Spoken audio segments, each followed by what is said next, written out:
Assalamualaikum warahmatullahi wabarakatuh. Kembali kita belajar matematika.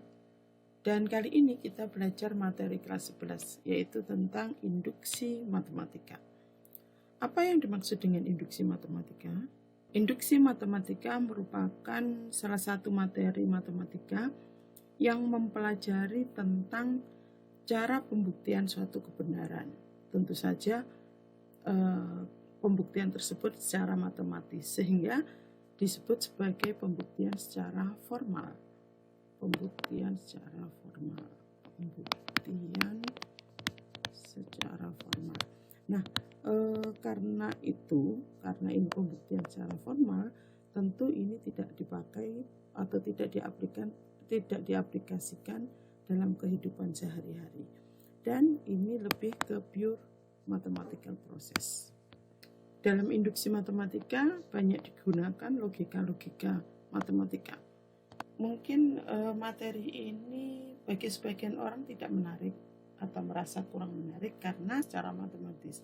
Namun induksi matematika ini nanti akan sangat sering dipakai dalam aljabar, dalam keilmuan matematika, bagi nanti yang senang dengan matematika. Langkah-langkah dalam menguji suatu kebenaran dalam matematika dengan menggunakan induksi matematika ada 3 yang pokok. Yang pertama adalah dengan cara menguji pada nilai awal.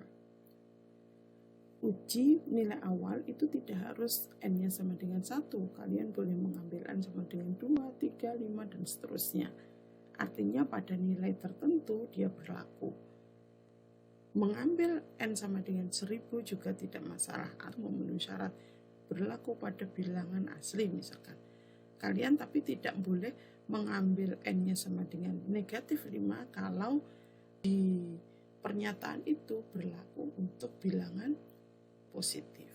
Oke, jadi mengujinya adalah kalau di buku kalian kita harus menguji di n sama dengan 1. Dan menguji tidak harus 1 titik sebenarnya, kita bisa 2 titik, 3 titik, dan seterusnya.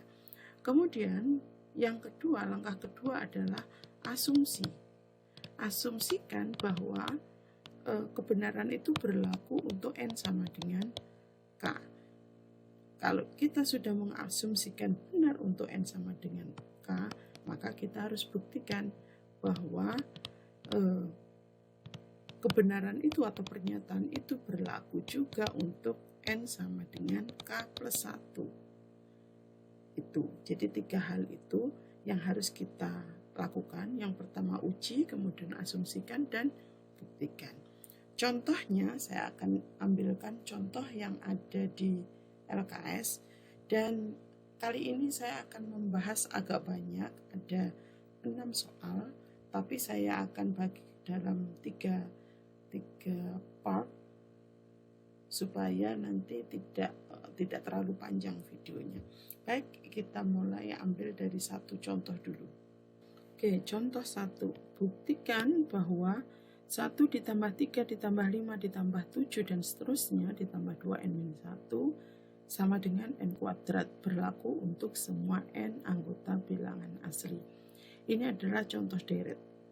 Dan ini adalah rumus barisannya. 2n-1 ini rumus barisannya. Ini adalah hasil penjumlahan deretnya. Apakah ini berlaku untuk semua n anggota bilangan asli? Nah, kita akan buktikan dengan menggunakan induksi matematika dengan 3 langkah tadi. Uji, asumsikan, dan buktikan. Nah, kita mulai dari langkah yang pertama, yaitu uji. Uji untuk n sama dengan 1. N sama dengan 1 itu artinya sukunya ada 1. Kalau sukunya ada 1, ini suku 1, suku 2, suku 3, suku keempat, dan seterusnya sampai suku ke n. Oke, berarti kalau n-nya sama dengan 1, itu sukunya ada 1, maka yang kita tuliskan adalah 1 aja. Apakah ini rumusnya memang sama dengan ini? Kita coba aja. 2 kali 1 2 dikurangi 1 1. Suku kedua betul nggak? 2 kali 2 4 dikurangi 1 3. Suku ketiga 2 kali 3 dikurangi 1 betul 5. Suku keempat 2 kali 7 2 kali 4 dikurangi 1, 8 kurangi 1, 7. Dan seterusnya sampai suku ke N, rumusnya adalah 2N min 1. Nah, ini kalau N-nya sama dengan 1 berarti satu suku, maka sebelah kiri nilainya pasti sama dengan 1. Yang sebelah kanan nilainya N-nya 1 berarti 1 kuadrat. Kita harus menyamakan bahwa kiri sama dengan kanan. Yang kiri nilainya 1, yang kanan 1 kuadrat, berarti 1 kuadrat nilainya sama dengan 1. Benar kan? Berarti untuk nilai awal N sama dengan 1 itu sudah benar. Langkah kedua adalah mengasumsikan bahwa rumus ini berlaku untuk N sama dengan K. Artinya N-nya kita ganti dengan K. 1 plus 3 plus 5 plus 7 plus dan seterusnya ditambah 2, N-nya sama dengan K, berarti 2K min 1 sama dengan. Kita buktikan bahwa rumus itu juga benar untuk N sama dengan K plus 1. Oke, kita tuliskan ya.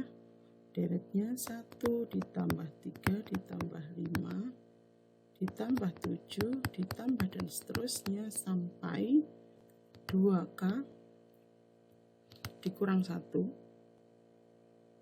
Sebelum K ditambah 1 kan, sebelum K plus 1 kan pasti K ya. Berarti ini suku ke K, suku ke K plus 1 menjadi 2K plus 1 dikurangi 1 sama dengan K plus 1 kuadrat. Oke, kita selesaikan kiri dengan kanan. Kiri kita selesaikan sendiri, kanan sendiri, nanti harus sama antara kiri dengan kanan. Boleh juga ditulis terpisah, tapi saya akan tuliskan jadi satu saja. Oke, selanjutnya perhatikan 1 ditambah 3 ditambah 5 ditambah 7 dan seterusnya sampai suku ke K, 2K min 1 itu nilainya sama dengan K kuadrat berdasarkan asumsi kita. Jadi ini kan kita anggap benar. Berarti kalau ada bentuk seperti ini, 1 tambah 3 tambah 5 tambah 7 dan seterusnya sampai 2K min 1 itu bisa kita ganti dengan K kuadrat. Sehingga yang ini adalah K kuadrat ditambah 2K plus 1 min 1 sama dengan K plus 1 kuadrat. Nah, sebelah kiri kita uraikan, kita hilangkan kurungnya. K kuadrat ditambah 2K plus 2 dikurangi 1 sama dengan, ini juga kita kuadratkan ya. Jadi K kuadrat plus 2K plus 1.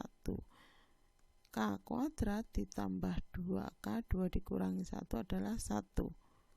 Nah, sudah kelihatan sama. Jadi yang kiri nilainya sama dengan K kuadrat ditambah 2K ditambah 1. Yang kanan juga K kuadrat ditambah 2K ditambah 1. Berarti terbukti kiri dengan kanan sama. Untuk contoh kedua dan selanjutnya saya akan bahas di part 2. Untuk part 1 cukup sekian. Wassalamualaikum warahmatullahi wabarakatuh.